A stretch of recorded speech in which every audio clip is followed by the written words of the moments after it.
Hello historians, and welcome to another Purple Shirt History. Today, we'll be going over the Student Learner's Guide. It's a wonderful document for revision. It lets you look at each topic and see where you are in terms of your comfort with it. If you feel quite good, you can put a green check mark. If you feel that you need more work, you can put a yellow or amber check mark. And if you feel like you need a lot of revision on something, you can put a red check mark. It's an interactive guide that has each topic and also contains a lot of great study skills and strategies for doing well on your exams. This is also incredibly useful for your end of term exams, your mocks, and any other type of practice you do before the real Cambridge exam. If you find this video useful, please like, comment, and subscribe, and I look forward to answering any questions in the comments. I've also greatly upgraded the Goodreads account, so the link is in the description so you can see what I've been reading lately and maybe get some ideas from what you would like to read over the Christmas break. So sit back, relax, get your notebook, and enjoy the video.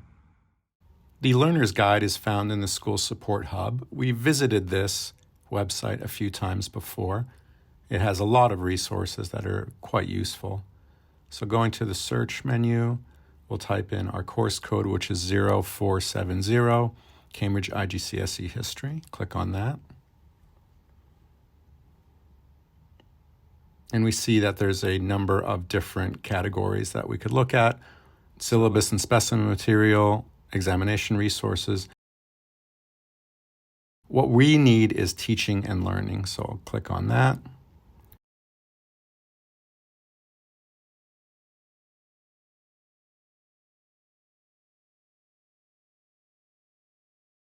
Scroll down. We see schemes of work. We see the teacher guide. You see the coursework handbook that we'll look at probably in the next video. Don't hold me to that, but we'll be looking at that very soon. And we see here, right in the middle, Learner's Guide for Examination from 2020. That's what we want. Click on that and then download one resource.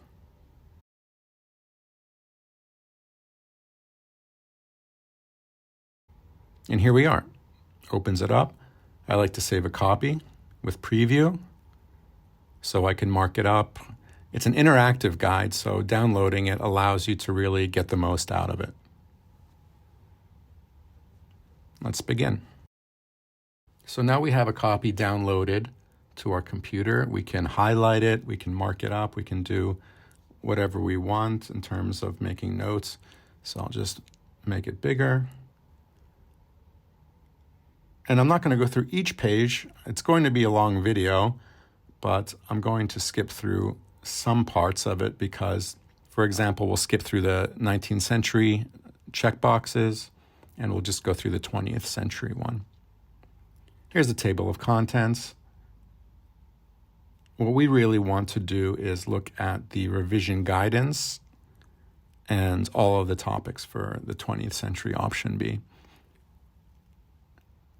If you remember the video we did about the syllabus deep dive, we've gone through all this stuff already: syllabus content, how you'll be assessed, what skills, example candidate response, and revision. Section 5 revision is what we really want out of this particular document because it's almost the end of term. I'm recording this in the holiday season.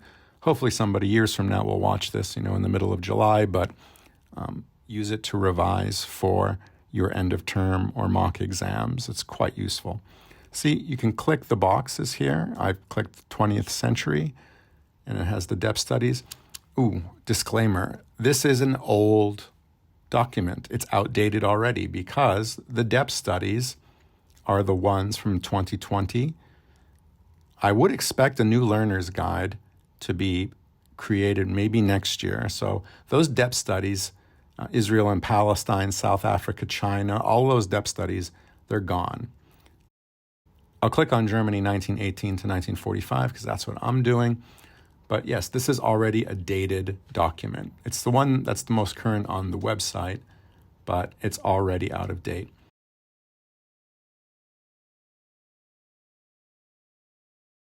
Section 2, coursework or no coursework. I am not a big fan of coursework, spoiler alert. I would rather do no coursework and do the paper 4, but that's just me. I have my reasons for preferring paper 4 over the coursework. About the components, so you'll see the written paper, how to answer the questions, 2 from the core content, 1 from the depth study. Again, we've covered this already. Please go watch the other videos. They go more in depth about the actual examination and the format of it. Here's where I kind of deviate a little bit from what Cambridge is saying. 5 minutes for a part A that's too long, in my opinion. If you look at the video I did previously, I said 3 minutes is more than enough to get full marks on a part A. And part B, I said 7 minutes. You should really be dedicating most of your time to part C. So respectfully disagree to a minor extent there with Cambridge about the time budget. So watch my video and then look at this document and you'll see that I really think students should be able to do the A and B quite quickly to really dominate the part C question, which is worth the most. Here we talk about the 2 options. If you do option A, if you do the 19th century, please leave a comment and let me know if you enjoy studying it. I'm all for doing it, but I've been teaching this a very, very long time, and I've never met one teacher that teaches option A.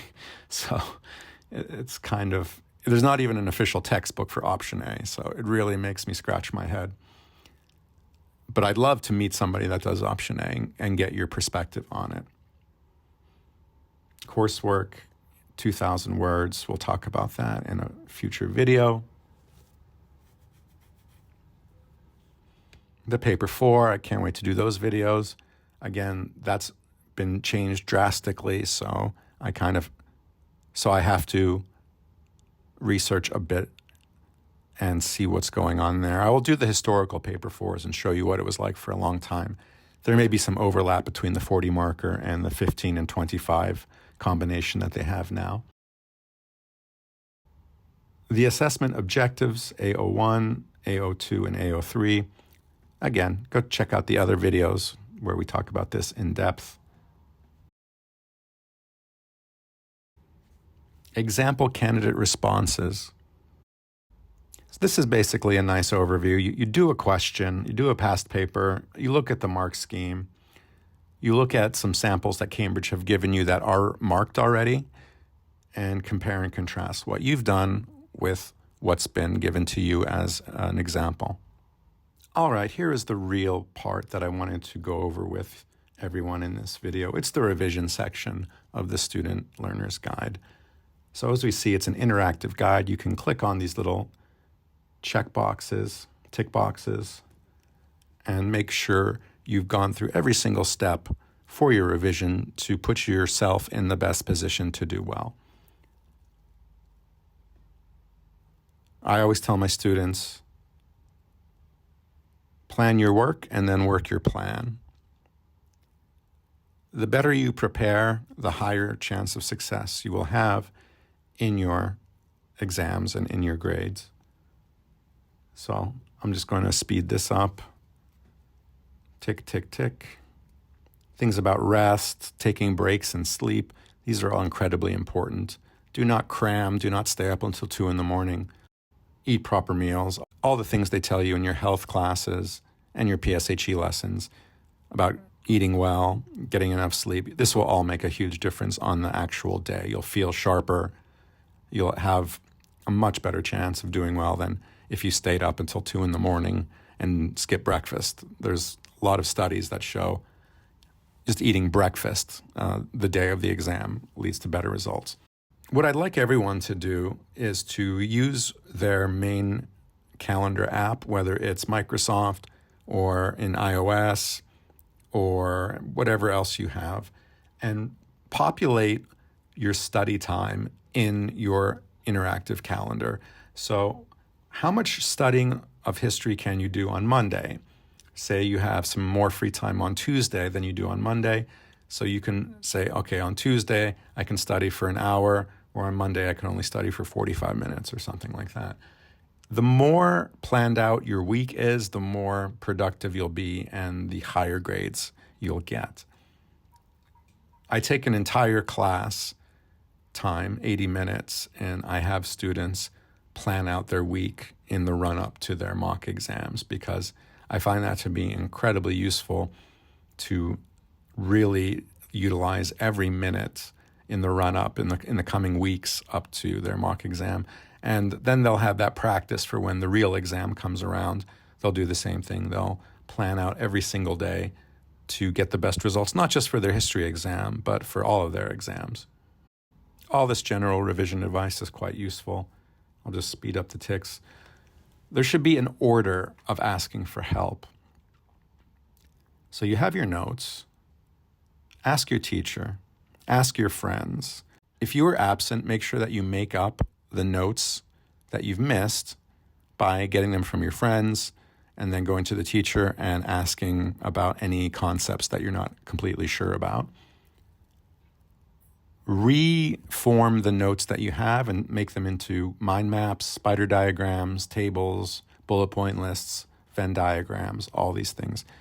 Refine your notes. So think of it like a raw diamond. It has to be cut properly. It has to be polished. So your notes need to start off very in depth. Then you can kind of perfect them to be extremely good for your revision. Here's something called a living timeline. This is a nice exercise. So we have successes and failures of the early Weimar government, 1918 to 1923. Successes and failures. Successes are at the top, failures are at the bottom, and all the facts there. So that's a nice exercise to do. All of the successes will be bunched together and the failures will be underneath, so you can kind of see them side by side. Mind maps are probably my favorite. I really enjoy mind maps, especially for more complex subjects. It shows the interconnectedness of the topics that you really don't get with just bullet point lists or other things of the sort. So there are a lot of mind map tools. I will try to make a short about a mind mapping tool that I like, or I can make a whole video on a mind mapping tool. But yeah, I want to have a list of videos with ICT and software that I think are really effective. Teaching other people is a great way to learn things. So sometimes I'll have a student who's quite strong give help to a student who needs some assistance, and both of them learn. So the student that needs extra help, they get extra instruction, and the student that's also very strong reinforces their knowledge by teaching it to someone else. So this is the most important part, the revision checklist for Cambridge IGCSE history. They call this RAG, red, amber, green. Red means that you are not in good shape with that particular topic. Amber is so-so, and green means if you were to get a question on that topic, you would feel quite good about it. So here we are, the core content option B. You can make some comments. In the side there are some notes. So there's that big box there. You can click on that and add some additional notes, which is great. And of course, the first thing we learned in chapter 1 is the peace treaties. So you should know Wilson, Clemenceau, and Lloyd George. Impacts on the defeated treaties. A lot of students, the contemporary opinions, meaning what we think about the treaties today, they have a little bit of hesitancy about how the treaties are looked at. So I'll just put a check mark that isn't green. And then you can write some notes. Okay, need to study the contemporary opinions about the treaties. What do people think now? Use skills like historiography. Zara Steiner is mentioned in chapter 1 of the book. There is a number of books from Access to History in the seminar series about the peace treaties and their shortcomings. But in general, the Treaty of Versailles and those other peace treaties are seen in a pretty negative light since they led to World War II. The next one is the League of Nations. It says Core B2, that's chapter 2. And then you see those bigger bullet points on the left. In the third box, the League of Nations strengths and weaknesses in structure and organization. In the 20s and the 30s. Feel good about that. And then just do the same thing for each chapter. Go through all these as you learn, as As you go through this with your class, at first blush, maybe you're not confident with something. It'll be amber. But then when you do your revision, you'll study it a lot, and then you'll say, oh, okay, this is good. I feel confident. If I were to get a question on this, I can put it in the green column. Same thing with the depth studies. I'm doing the German depth study, so I'm going to start clicking some boxes here. Just go to the depth study that you do, if it's Germany, if it's Russia, World War I. And as you read these sentences, be honest. Don't be like, green, green, green. Really be critical. Be very critical of your knowledge of each particular topic.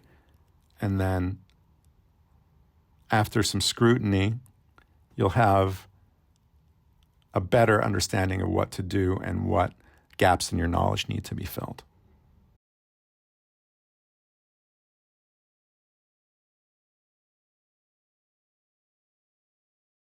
And that's that.